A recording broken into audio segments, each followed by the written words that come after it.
Mães que mudaram o mundo. Histórias inspiradoras de mulheres que fizeram a diferença para seus filhos e para o mundo. Elizabeth Newton. Data de nascimento desconhecida. Óbito em 1732. John Newton.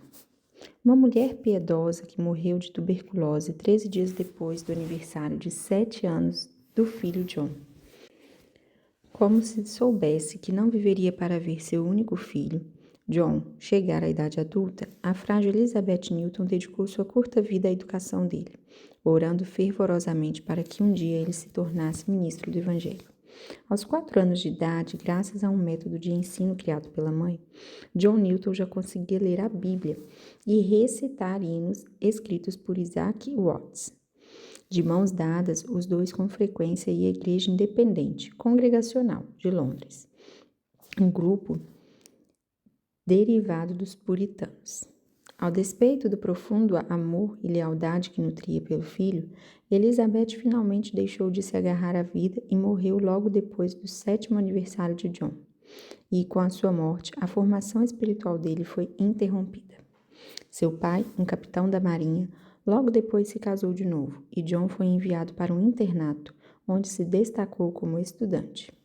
Aos 10 anos de idade, ele lia latim, mostrava enorme potencial na área de matemática. No entanto, em breve sua vida daria outra guinada drástica. Quando John Newton tinha 11 anos de idade, seu pai levou-o para um mar nos 6 anos seguintes e fez várias viagens. Entre as viagens, John Newton ficava com a madrasta, que lhe dava a plena liberdade. Influenciado por um ambiente cheio de marinheiros rústicos, quando estava embarcado, e uma disciplina frouxa em casa, logo a rebeldia natural da adolescência, no caso dele, estaria fora de controle. Aos 17 anos de idade, ele conheceu Mary Catlett, na casa dos pais dela, em Kent. Ficou tão fascinado por ela que perdeu o navio no qual deveria embarcar para a Jamaica. Seu pai ficou furioso e decidiu ensinar-lhe uma lição. Até ali, o pai sempre cuidara dele no navio. Dessa vez, porém, colocou-o num navio que ia para Veneza, sem a sua proteção. Como um marinheiro comum, ele logo começou a fumar, beber e a praguejar. Obedecendo a um sonho que teve certa noite, separou-se dos seus companheiros e retornou à fé da infância. Mas essa experiência não foi duradoura. Algum tempo depois, quando ele estava embarcado num navio da Marinha Real, a vida espiritual de John Newton se extinguiu completamente. Influenciado por um marinheiro chamado Mitchell, desistiu da fé que recebera da mãe. Não satisfeito em simplesmente abandonar os ensinos da mãe, também gostava de persuadir outros marinheiros a abandonar a fé. Finalmente, John Newton se tornou traficante de escravos, enriquecendo-se à custa da miséria humana e levando uma vida dissoluta. No dia 31 de março de 1748, enquanto navegava do Brasil para Newfoundland, seu navio negreiro enfrentou uma terrível tempestade. O navio foi muito danificado e começou a encher-se de água.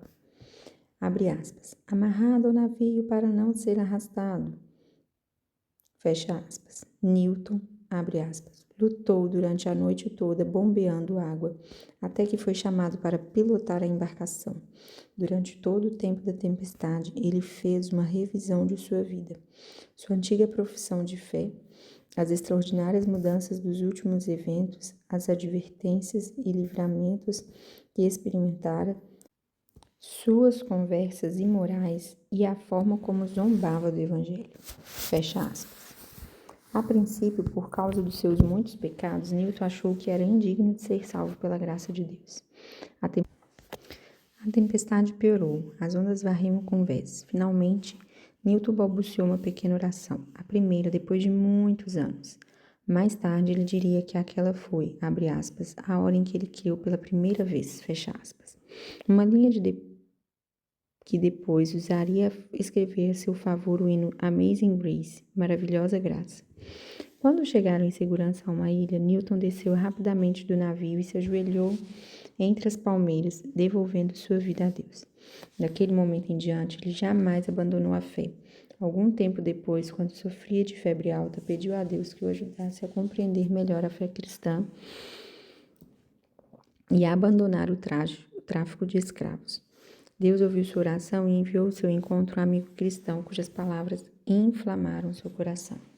Ele abandonou em definitivo a vida de marinheiro e, em vez disso, gradualmente se tornou um obreiro leigo ativo, pregando e ensinando por toda a Inglaterra. Mais tarde seria ordenado ministro anglicano com a sua própria paróquia e, nos seus últimos anos de vida, serviria e pregaria em uma das igrejas mais famosas de Londres. Maravilhosa Graça, um hino que tem tocado milhões de corações desde que foi escrito, poderia ser chamado de canção-tema de John Newton. Em sua lápide, o epitáfio diz, abre aspas, John Newton, clérigo, antes infiel e libertino, traficante de escravos na África, foi pela rica misericórdia do nosso Senhor e Salvador Jesus Cristo, preservado, restaurado, perdoado e separado para pregar a fé que durante tanto tempo lutou para destruir. Fecha aspas. Um amigo, Richard Cecil, citou as palavras de Newton em seu culto fúnebre, dizendo, embora eu possa duvidar de outras coisas, não posso duvidar de que há uma certa transação graciosa entre Deus e a minha alma. A despeito do fato de que teve somente 6 anos de influência sobre o filho, as orações de Elizabeth Newton foram atendidas. Seus ensinamentos sobre a fé foram recompensados e seus sonhos de ter um filho que pregasse o evangelho se tornou realidade.